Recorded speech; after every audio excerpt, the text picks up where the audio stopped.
Ang pagnenegosyo ay para tong mahabang laban, no, na sa bawat araw o araw-araw ba yan, maraming problema malamang, maraming pagsubok malamang, sakit sa ulo malamang meron yan. Tayong mga negosyante, tayo-tayo lang yung magkakaintindihan yan. Hindi yan maintindihan ng ibang tao, lalo na yung mga empleyado, kasi iba rin yung nakikita nila, iba rin yung nakikita natin.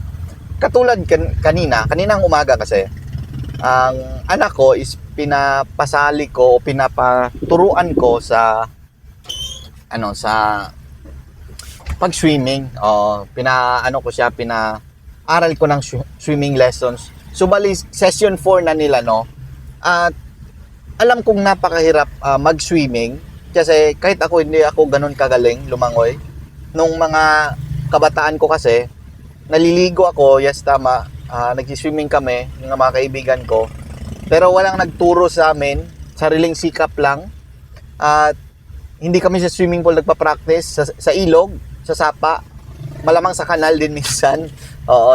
Nung kasi, hindi ko akalain na ganun kabilis matuto yung anak ko.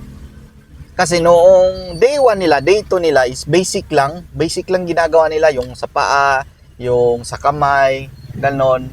Pero kanina, day 4 na, alam mo bang, doon na naliligo yung anak ko sa 7 feet na pool, di ba? Nakakamangha lang.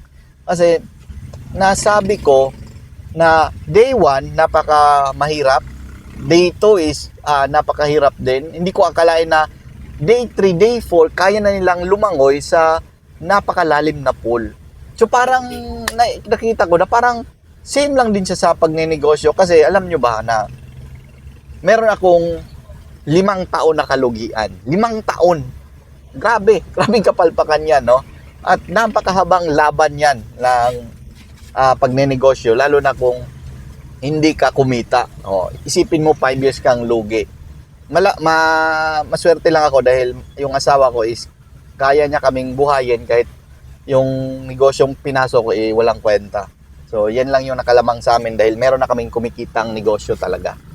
Oo. Tapos, naisip ko na yung training ng mga anak ko, yung day 1, day 2, parang sa pagninegosyo na 1 year, lugi ako. 2 years, lugi. Hanggang 5 years, hanggang sa ngayon is, meron akong napagana. Ito yung salon na dalawa kasama kami ng asawa ko. At masasabi ko na kung gusto mong magtagumpay sa buhay o sa pagnenegosyo, kailangan mong matuto araw-araw, no? Kasi mahabang laban talaga to. Mahabang laban to na hindi to pwedeng kung gusto mong shortcut, kung manonood ka ng maraming videos, coach or may mentor ka man, wala siyang shortcut talaga. Wala siyang shortcut na pag nagpaturo ka dito is hindi ka malugi. Kasi meron tayong kanya-kanyang panahon, kanya-kanyang timeline. Timeline nga ba? Basta ganun. Meron tayong kanya-kanyang panahon kung kailan ka makakabawi, kumita yung negosyo mo. Ang gagawin mo lang, ang solusyonan mo na lang, o ang pukusan mo na lang, o ang huwag mong kalimutan na dapat hindi ka susuko. Hindi ka susuko, porsigido kang matuto. At intindihin mo na ang negosyo ay hindi unang-una, baguhan ka pa, nag-start ka pa lang, gusto mo pa lang mag-umpisa at ang goal mo na agad ay maging milyonaryo. Huwag na lang. Huwag mo na lang subukan. Kasi yan yung pinakauna kong problema noon. Yung gusto kong maging milyonaryo. 2018, nag-start ako ng beef pares business. Pangalawa kong negosyong hindi ko malilimutan. Ang gusto ko talaga agad ay maging milyonaryo sa loob ng 1 taon. At isipin nyo, 5 years ako nalugi dahil sa pag-isip ko sa pera. Ang totoo kasi niyan is hindi mo hahabulin yung pera. Ang goal mo lang is matuto, ma-experience, at syempre, may maipapakain ka sa pamilya mo kahit hindi kumikita yung negosyo mo. Basta ang goal mo lang dito ay sumubok at maintindihan mo na hindi ganun siya kadali. Pero pinakauna, dapat may market ka. So kung paano yan, sa ibang vlog ko sasabihin. May market ka at pinaka-technique sekreto dyan is core gift. Puhunan sa negosyo, napakabangis na ano yan. Kasi pag hindi mo kasi core gift yung ginagamit mong puhunan, malamang hindi ka magaling dyan. At kung mag-aaral ka pa, katulad sa ginawa kong negosyo noon na yung beef pares, hindi ako chef. Hindi rin ako marunong magluto. Tapos, hindi ako magaling magtimpla. Nung nag-start ako ng beef pares, wala akong ingredients, akalain mo yon.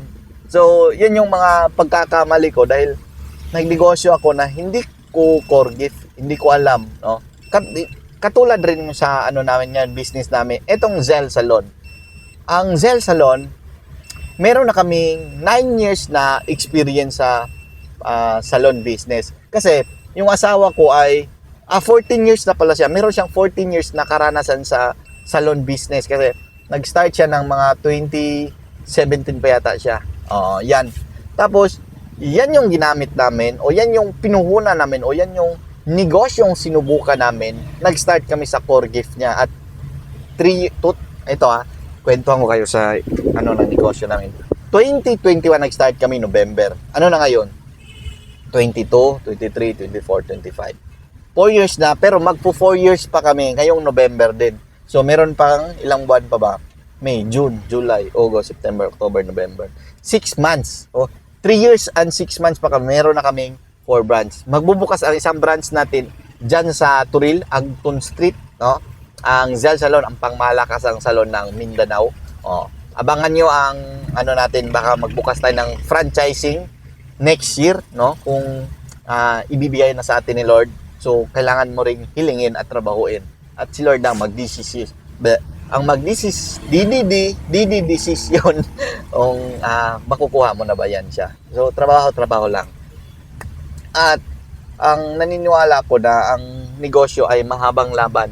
Mahabang laban to na kailangan mong mag-umpisa sa galing mo, sa core gift mo at yung mga natutunan mo is gawin mong experience at aralin mo kung alin yung pagkakamali na hindi maulit kung sumubok ka man ng ibang negosyo at pang-apat, lakihan mo yung pangarap mo, no?